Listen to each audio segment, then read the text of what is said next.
Hi there. Building a new home, it's a long and involved and sometimes complicated process. And the relationship that you've developed with that builder sales rep can really set the tone for whether this is going to be a good or a bad build experience. And so, with that in mind, in today's video, I want to share with you just a handful of telltale signs that maybe you should be keeping an eye out for when working with a builder and their sales rep. I'm talking good signs, good indicators, and I'm talking about some bad things that you might want to keep an eye on that when you see them, maybe you just want to steer clear.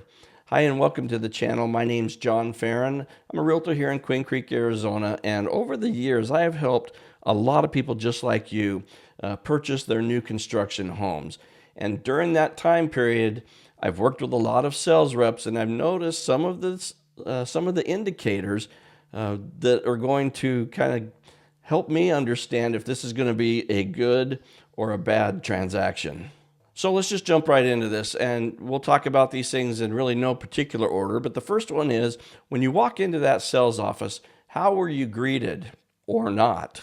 Did they stand up from their desk, walk over to you, greet you with a smile and welcome you in? Or did they simply look up from their computer, wave you through the office towards the models and say, "Let me know if you have any questions"?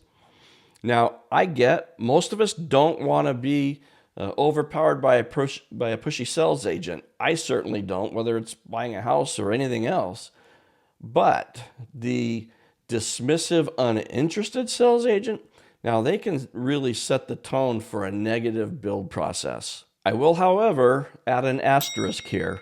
Now, let's give them a free pass if, when you walk in, they're already working with other people. Maybe they've got some buyers at their desk and they're doing the paperwork. Well, if they acknowledge you and wave you through at that point, good on them. At least they acknowledged you. But you want to make sure, this is where the green check mark comes in. Did they reach out to you? Did they contact you before you left the community? Now, there's also a flip side to this, and that is, with a lot of different communities, they might have 2 or 3 sales reps on site in the office at any given time. When you pulled up in the parking lot, were they circling like vultures as you started to get out of your car? Were they stepping over each other as you came in the door? Maybe one bumped another out of the way to get to you? Well, if that's the case, that might not be the person you want to work with. You see, when you're building a home, you actually have a team in place. You've got yourself, your agent, the sales rep, the construction manager, the lender, and a myriad of other people who are involved in this process. And it takes teamwork to get the job done. And if the sales rep is willing to knock their companion, their coworker out of the way and steal their business, they're probably not a very good team player. So not long ago, I took some clients to a community that I go to often. We were going to check out the model homes.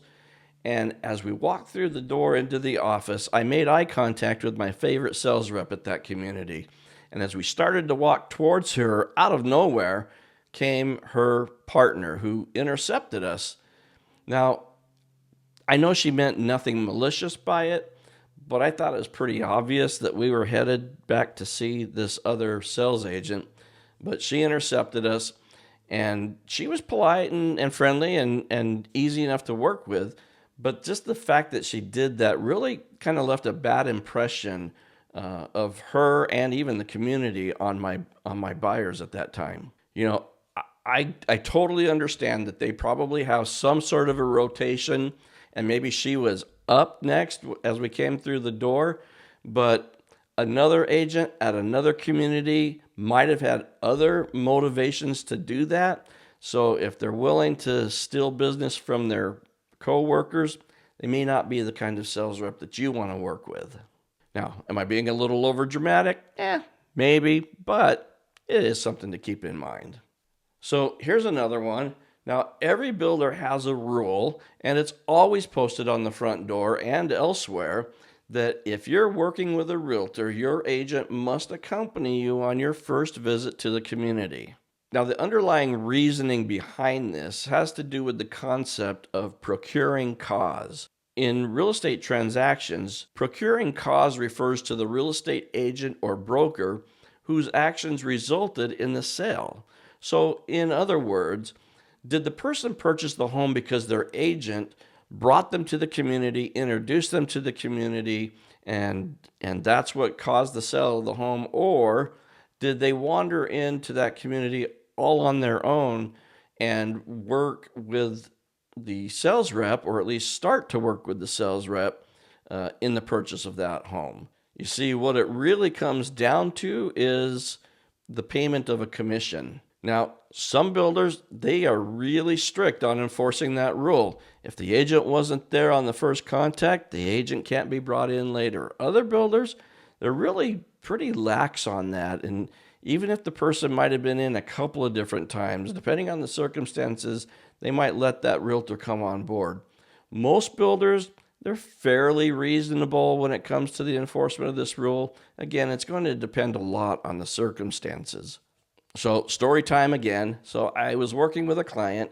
Now, about a year previous to this time, he had been here from out of state and had been to a community, had actually registered, looked at the models, but never purchased. And over the course of the next year, maintained some sort of sporadic contact with the sales agent.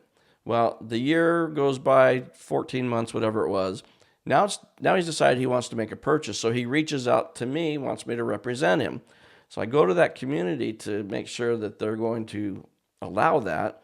And it was a hard no. It was nope. He's been here already. He's registered with us. We've talked to him a couple times over the year. No, you can't come on board now. Now, contrast that with just yesterday. I met some new clients. Now, the husband over the weekend, the wife was out of town. Actually, they're from out of state. The wife wasn't here yet. He'd gone looking at some model homes because he was curious, and he struck up a conversation with a sales rep. Didn't sign anything, didn't fill out any forms, but was there and talked. Well, then you fast forward a few days, wife is in town. He contacts me. They want to go back and officially check out this community. That sales rep could have been hard and fast and said, nope, he was here already. You're out of luck. But she wasn't. She was very accommodating. She was very pleasant, very easy to work with. And she allowed me to go ahead and register them and represent them if they decide to move forward in a purchase. Now, along those same lines, if a sales agent tells you that they'll give you a discount on the price of the home if you don't use an agent, well, then you better run away and run away fast. And the reason I say that is the chances are really good they're lying to you. Why don't they want you to have a realtor representing you? Just like that builder who absolutely know you cannot represent this person because you weren't here. What are they trying to hide? Are they engaged in some shady business practices and they don't want that extra oversight? I don't know, but it does cause you to wonder. In fact, the person who wanted to make the purchase a year later, when I told them I couldn't represent them, that they wouldn't let me, his response was, well, what are they trying to hide? Again, if they're telling you they'll give you a discount by not using an agent, they're probably lying, and here's why. You see, long before they ever broke ground on that community, the builder has already built the cost of paying a buyer's agent a commission into their projected cost and their expected profits. It's actually part of their marketing budget. So if you don't use an agent to purchase the home, they're not going to give you the discount. It's just that money that they would have spent on the buyer's agent, it just stays in their marketing budget. It essentially goes right back into the builder's pocket. All right, let's move on. This next one is not so much about the sales agent themselves. It's more about the construction manager and the community in general. So what does the job site look like? And what I mean by that is, how dirty is it? Now, I get it's a construction area, so there's going to be construction debris and there's going to be dumpsters and porta-johns and that kind of stuff. I get that. But what I'm talking about is if you're walking through a home that's been framed out and there's half-eaten 3-day-old burritos and there's hot dog wrappers and empty paper potato chip bags, empty beer cans. Now, I've seen all of this. You can't make this stuff up. Well, then maybe you've got a construction manager who's not taking a lot of pride in the community and he's not holding his trades accountable. If he can't hold them accountable for cleaning up their mess at the end of the day, how much is he going to hold them accountable for the quality of their workmanship while they're building your home. Think about that for just a little bit. All right, I could probably sit here and think up some more red flags, but I'll give you just one last one. And again, this goes back to that pushy sales rep. Now, if your sales rep isn't really listening to you, they're not asking clarifying questions, and maybe they're trying to push a particular floor plan or model on you, there might be a problem. I took some different clients to a different community. They wanted to see one particular home. It was a spec home. Now, this community was on its final closeout, but this home was advertised. So we go in there, and guess what? That home wasn't available anymore. That's a topic for another day. It's advertised but not available. But the sales agent there was working really hard to steer us towards a different spec home that they had on hand. It didn't meet my client's needs. It wasn't what they wanted. It wasn't even what we were there for. But yet she was really pushy and tried to get us to consider that one. Well, we were finally able to escape from her grasp in the sales office and move on. And my clients ultimately bought a great home in a different community. Now, we've talked about a handful of these red X's, but honestly, I think most sales reps are worthy of a lot of green check marks. So let's explore some of those. So I just mentioned the sales rep that's not listening and just wants to push a product on you. Well, how about the sales rep that when you walk in, they do listen, they do ask those clarifying questions, and they are truly interested in helping you find the home that's going to meet your needs? That's a green check mark. Add to that, what if they don't have the product that you're looking for? They don't have a home that fits exactly what you want. And they tell you that, and they don't try to push a different product on you. In fact, maybe they even tell you, hey, I know this community over here does have that product. That's another green check mark in my book. Remember how I told you a minute ago that we were walking towards the sales agent at that one community and we were intercepted by her coworker? Well, that agent that I was walking towards, there's a reason I was walking towards her, because she represents all of these green check marks. She's genuine. She really does care about the buyer and getting them into the home that's going to best fit their needs. She doesn't push anything on the buyers at all. And if she can't help you, she'll flat out tell you that she doesn't have the ability to help you. She's not going to try and push whatever stale leftover spec home she has on you as the buyer. And that's why she's one of my favorite sales reps. Now, another green check mark is when the sales agent understands that you're just out kicking tires. This might be your first outing to look at homes. This might be the first community you've been to.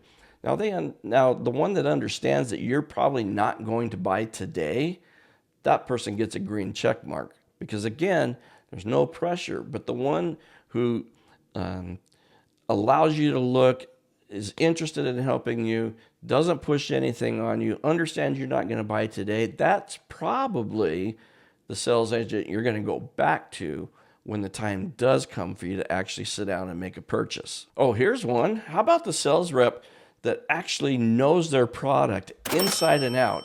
They know their community, they know their amenities. Heck, they even know the surrounding area, where the schools are, what the restaurants are. That sales rep, they might even get 2 green check marks for being that knowledgeable with their product. So if you found a builder's sales agent that gets all these green check marks, you've probably found your next home as well. And let me just throw in a bonus green check mark. Most builders get a red X for this, and here's what I'm talking about. We've all been to the model homes, right? You know how they're highly upgraded. They throw all the bells and whistles in there. They're decorated by designers, and when you're walking around in the model, you're overwhelmed, honestly, because you don't know what's included and what's an upgrade and kind of what your house would look like if you were to buy it. So what if there was a builder who, let's say they have 3 model homes, and the first model, it has very little, if any, upgrades in it. It's all the standard stuff that comes with the house. Then maybe the second model, it's upgraded like an average person might upgrade their home. And then that third model, if they want to throw all the other bells and whistles in, that's fine. At least now you've got an opportunity to see what a standard home with the included design packages or whatever, what that looks like, the next model, how you might personalize your home. And then the third model, you can see all the other bells and whistles that you might want to add. Well, guess what? That builder does exist, and they actually have communities right here in the Southeast Valley. Now, I didn't mention the names of the other builders previously, so I'm not going to give this name, but if you want to know, give me a call, shoot me a text. All right, so we've talked about some of the negative indicators. We've talked about some of the positive indicators. The very last thing I want to say is don't go at this alone.